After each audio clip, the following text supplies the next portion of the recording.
Right, good evening, ladies and gents, and welcome to our first ever masterclass session. This is the first of three masterclass sessions happening this week, and we'll be covering course management today. As I said, this is the first masterclass session that we presented, and we have three happening this week. Today, myself, Charles Jerrard, will be presenting course management. On Wednesday, we have a putting masterclass session, which will be brought to you by Jahanvi Walia. And on Friday the 13th, Monlika Sandashi will be hoping to make it a lucky day, not an unlucky day, when he gives you a chipping masterclass session. So those two sessions are happening at the golf course. Obviously, this one we're doing online. For those of you that don't know Bonanza Golf Course, we are located in Zambia, and it's a fantastic facility. We've been voted Zambia's favorite golf course. We were fortunate enough to have the likes of Peter Makovich and his team be involved at our golf course. And for those of you that don't know Peter, he's probably the most well-renowned course designer in the Southern Hemisphere. He's built some amazing golf courses. They're doing some exceptional work in Mauritius at the moment. And this is an interesting mode of transport. We are very fortunate to have a very, very special visit from His Excellency, Haikienda Hichilema, our president, who was at the facility last week. We also have a massive convention center, and he was presenting there. We have a hotel with 249 rooms, and we also have a brewery on site. So, just talking about this now, it has golf tour written all over it. So for those of you that are viewing from outside of Zambia and you're looking for a different destination for your year-end golf tour, pay us a visit. Okay, let's get straight into this masterclass. We're talking course management, and today we will only talk about strategy of the tee box. In November and December, we'll get a little bit more advanced. So for our better golfers, just bear with us while we get through this first session. November and December, we'll be talking more about approach play and strategies on the green as well. So this one will be pretty basic. We're going to cover what type of golfer you are. It starts from the front door. We're talking about consistency. Nobody hits it straight. We're going to let Dustin Johnson show us that one as well. Tee strategy, we need to know our shot shape. We want to try and eliminate trouble, those big numbers on the scorecard. And we need to have a plan B. In life, nothing goes according to plan. So we need to prepare ourselves for days where the driver isn't working the way it should.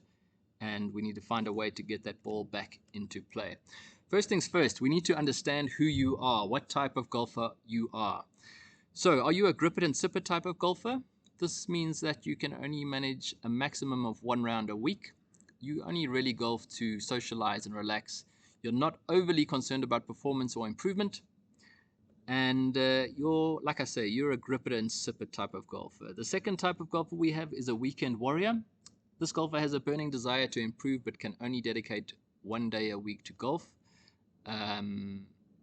Keeps basic stats and sometimes cannot sleep before a big game of golf. So this type of golfer's got a little bit more drive to improve than our grip it and sip it, but not necessarily the same amount of time. Finally, we have our golf geek. Our golf geek, which is a complete golf geek. You battle to focus at work because you can only visualize making birdies all day long. You're able to play once a week and at least get in one range session a week. So give some thought as to what type of golfer you are, because this will impact the amount of time you can spend and how much of what we're going to discuss today you can actually implement. So it starts at the front door. What we're looking at here is routine and consistency, and we're going to go through each category of golfer. So your grip it and sip it, routine and consistency probably is not high priority. It's more of a social type of golfer. You may find that your consistency and your routine is all over the place. One day you may get to the range before your round, one day you may not. So for you, we're looking for a very quick and easy solution that has big results. It's not something that we can work on consistently. It's maybe just a little tip that, and I think the one that's going to work the most for you is eliminating trouble. That may make the difference in your game. Weekend warrior, this is a little different. So if you are that weekend warrior that, is concerned about your results and you want to see some improvement, we'd like to try and get some consistency in terms of how you arrive to the golf course. So, for example, get here an hour early. Create a consistent range routine. When we talk about our plan B shot or club later in this presentation, Hit that shot on the range, maybe 5 or 6 balls, just so that you get onto the course with some form of confidence with that shot. What you do need to realize as a weekend warrior is that if you try to be perfect, you're not going to enjoy your golf. The reality is that if you're only golfing once a week and not getting any range time in, it's going to be difficult to see serious improvement. However, with a bit of structure, like I say, getting to the golf course at a consistent time, maybe making some notes and keeping stats, you will see some improvement, even if you're only playing once a week. Our golf geeks, and like I said, we want to try and convert our first 2 categories into golf geeks. This session that we're doing now is quite important in terms of your pre-game and post-game analysis. Some of the things that we show you now, if you haven't tried them before, may or may not have a big impact on your game. Your job is to document this, and because you're a geek, you'll do this. I want you to note how many times you teed up from the left side of the tee or from the right side of the tee. If you teed up on the left side of the tee when the trouble was there, what was the impact of that? And what you'll find is that the more you do that, the more you analyze and use what works, is that this will become natural. So it'll just become flowing. You won't even have to think about it. It'll become so natural that no matter what golf course you're playing, you'll become familiar in terms of where to tee it up on the tee to avoid trouble or suit your shape shot or to use the wind to your advantage. So let's talk about shot shape, and generally we will have 2 types of shot shapes for golfers. When I talk about ideal, we're looking at a fade, which is starting left of the target and finishing on the target, and a draw, which is starting right of the target and ending on the target. Yes, I do understand that us amateurs, we might have the slice or the hook, which is an exaggerated version of this. But let's just say, for argument's sake, that you have a shot shape, whether it goes left to right or right to left. We'll deal with the draw and the hook and the fade and the slice at a later stage. And that's where it will really pay off to get an individual lesson with one of our professionals as well. But give that some thought. Are you a fader of the ball or are you a drawer of the ball? And what we're trying to say here is that virtually nobody hits the ball straight. No one better to explain this to us or prove it to us, because I know a lot of you are saying that, oh no, I hit the ball straight. It's highly unlikely you do. And what we're trying to get out of this is that we want you to stop fighting your ball flight. So a lot of people will say, oh, I've got this fade, I need it to stop, or I've got this draw and I actually just want to hit it straight. Forget the straight shot. It's highly unlikely that any of you watching this today hit the ball straight, and what you need to try and do is play your natural shape. Yes, of course, if we start to slice or hook, it needs attention, but if you're a drawer or a fader of the ball, stop fighting it. Okay, let's listen to DJ and hear what he has to say about this. How many times a year do you try and hit draw with the driver? Never. Ever? No. I mean, if there's like a really strong wind off the right and the hole's fairly But like open, last year, can you think of any tee balls that you hit driver on where you drew it? no. On purpose? Yeah. No. Not on purpose.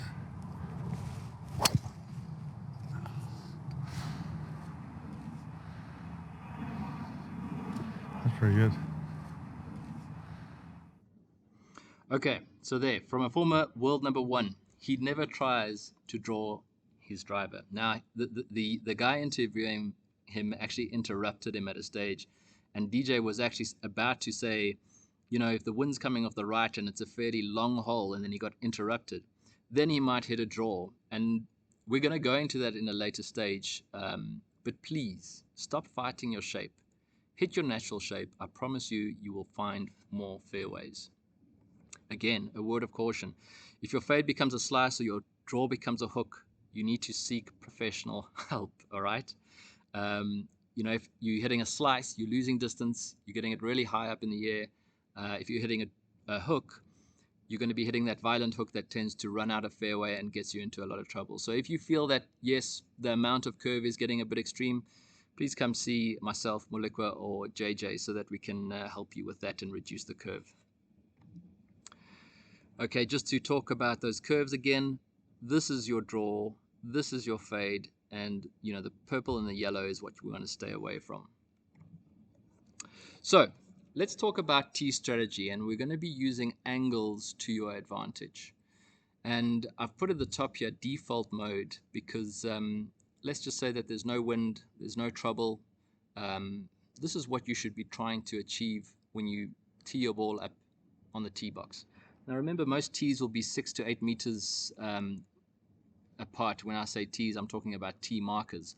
And you may think, looking at this, well, if I tee my ball up on the left or on the right or in the middle, what is 6 meters going to do? It'll actually make a massive impact. The angles of what we're trying to achieve here do make a major impact. So as a general rule, for a player that draws the ball, you should be teeing it up on the left-hand side of the tee box. What this allows you to do is to aim down the right-hand side of the fairway and draw it back into the middle. So using your natural shape, this should come back into the middle. Now what this does is it gives you your maximum percentage in terms of margin for error. If we hit this tee shot and we were aiming for the right-hand side of the fairway and it did not draw, let's just say it stayed straight, you would still finish in the right-hand side of the fairway. If it drew, it would come back to the middle. If you overdrew it a little bit, you're on the left-hand side of the fairway. So what we're doing is we're maximizing the surface area. We're completely using this whole width of the fairway with our shape to get that ball in play. Yeah, I guess there's a chance that we could cut it or block it a little bit, but it should be a pretty certainty that you're going to get your natural shape onto this ball. A good thing to practice on the range is to say hit 5 balls and see how many of them use your natural shape and perhaps how many of them stay straight. I think what you'll find is that very seldom do you hit the fade if you're a drawer of the ball. So we're basically eliminating this side of the golf course. Our fade players is the complete opposite. So we tee it up on the right-hand side, we aim down the left. If that didn't fade, we'd still hit the left-hand side of the fairway. If it fades, we're in the right-hand side of the fairway. So again, all we're doing is using the angle of the tee and where we tee it up from to maximize the chances of us hitting this fairway. Obviously on the left-hand side, you're able to tee the ball very close to the marker and actually stand outside of the teeing area. So again, you may not think that this is a major difference, but I want you to try it this weekend. I want you to try and tee it up on the far left-hand side of the tee if you draw it, and I want you to tee it up on the far right-hand side of the tee if you fade it. Okay. Avoiding trouble mode. Now, default mode, like I say, is these are fairway finding shots, and there's no major trouble on this hole. By the way, this is the first hole at Bonanza Golf Course. You can visit our website to view all 18 layouts. But let's talk about a slightly different hole. We've got hole number 17 here at Bonanza, and there's a massive body of water on the left-hand side. In this case, we scrap default mode. Okay, what we want to do in a case where we've got trouble on the left-hand side is tee it up on the same side as the trouble. Now, I know it's a little bit difficult to see from this layout on the left-hand side in terms of the angles we're talking about. So I've done a very basic drawing on the left-hand side. If we've got our trouble on the left-hand side, we want to hit away from it, okay? And the only way we can do that, or the best way that we can do that, is to tee it up on the side that the trouble is. So if you've got a penalty area or, a number of bunkers on the left-hand side, tee it up on the left-hand side whether you draw the ball or fade it. Because this is a number, well, you're waiting for a big number if you hit it in here. Now, if you tee it up on the right-hand side or even on the center, you can see this angle, if we're going towards our target, it's angled towards the trouble. Again, the effect of this you can't really see so much on these slides, but once you get onto a tee box and you tee it up on the left-hand side, you'll feel your body alignment. You'll feel the path of the club moving away from the trouble and towards the target. On the right-hand side, you will feel your body alignment going more left, and the chances of it going left are greater. The opposite applies, obviously, if you've got trouble on the right, tee it up on the right-hand side and hit away from the trouble. Wind mode. Now, this is what DJ was talking about. He never fights the flight of his ball with driver. But before he was interrupted, he was actually going to talk about wind and what he would do in a case where he was trying to get some extra yardage. He would do the opposite of our trouble mode. Okay. Again, on this case, we've got hole 17 at Bonanza. Wind direction is generally an easterly. And what DJ was saying there is that he would try and ride the wind. And in this case, we would tee it up on the right-hand side or from the point or the direction in which the wind is coming. And we would try get the angle working with that wind. And what you'll find is that ball will take off. You'll get some extra roll and it'll really push. But look where you're pushing towards. Trouble on hole number 17. So what's the opposite of risk? We want to use the wind and counter the wind and hit into it. So how do we achieve that? We tee up on the left-hand side of the markers and hit across the wind to try and straighten that flight out a little bit. That'll work again very nicely on hole number 17. And I think to our Bonanza members, quite often you'll see your ball will launch off here and it's quite exposed here. There's not too much tree line and that wind just pushes it across. Try tee it up on the left-hand side and angle it, let's just say, just right at this fairway bunker. You will push it against that wind. Yes, you're not going to get the yardage, but do you really need to get that yardage on hole 17? If you can get it down to this area, you've only got a pitching wedge 9-iron anyway. So it's up to you. I mean, I think you've got to guess what type of golfer you are. You might find your grip it and sip it will only go for this option because who doesn't want to drive the 17th green? So you might just tee it up on the right-hand side, rip it with that wind and ride it all the way to the green. So there's 3 different modes I want you to think about when we talk about tee strategy and course management using angles of the tee. There's default mode, there's avoid trouble mode, and there's wind mode, and you've got your options for wind mode. So hopefully you can try that, maybe not this weekend, maybe on Friday before you actually get onto the golf course. This weekend we've got a big event this weekend. It's Mako, the final round, the Makovich Challenge. So maybe give it a go with a quick 9 holes before you try it on the golf course. But, managing this can really help you save shots, avoid trouble, and be aggressive in some cases as well. What happens when you're not in play? And sorry, I see we've just gone offline here. I'll share this with you in the post below as well. What do you do when things go wrong? Let's just say that you've tried everything, but you're just swinging really poorly in terms of getting off the tee box. Well, you need to have a plan B, and that plan B may be a slightly different swing, or maybe clubbing down a little bit, but you have to have an option. Whether it's life or business, things don't always go according to plan. So we need to have that plan B, and this video over here, which unfortunately is not loading at the moment, was Tiger Woods and his stinger. So Tiger's stinger was basically a long iron, generally he used a 2-iron, to just punch the ball down the fairway, and it was so frustrating for opponents of Tiger for him to hit that shot because he virtually would never miss the fairway. He would flight that ball under the wind, and it was just a fairway finder. Now, I wouldn't suggest to our amateurs to attempt to hit a 2-iron stinger, and perhaps it's a blessing in disguise that this video has not been shown, because Tiger explains how he holds the club off and it gets a little bit technical. But you certainly do need to have a plan B, and maybe the first one that comes to mind for me for the average amateur is perhaps teeing the ball down with the driver and gripping down on the driver as well.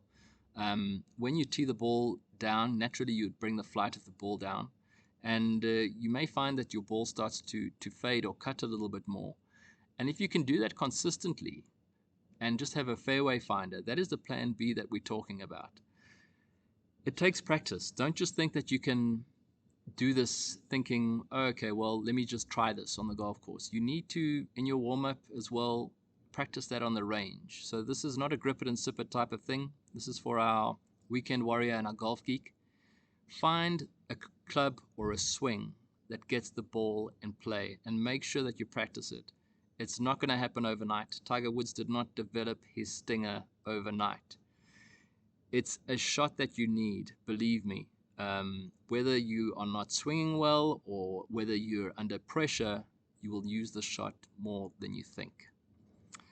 Okay, I think that's about it for now. I want you to keep this first session pretty short and brief. I hope you've all enjoyed it.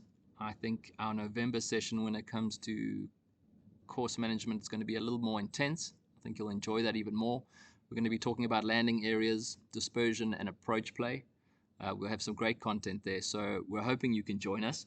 If you were viewing from another country outside of Zambia, I hope you enjoyed that as well. We hope that you can come and visit us. We've got an amazing country here, tourist destinations that will blow your mind. So I'll be online for the next few minutes, and we'll be answering any questions in the comments below, so please shoot them through.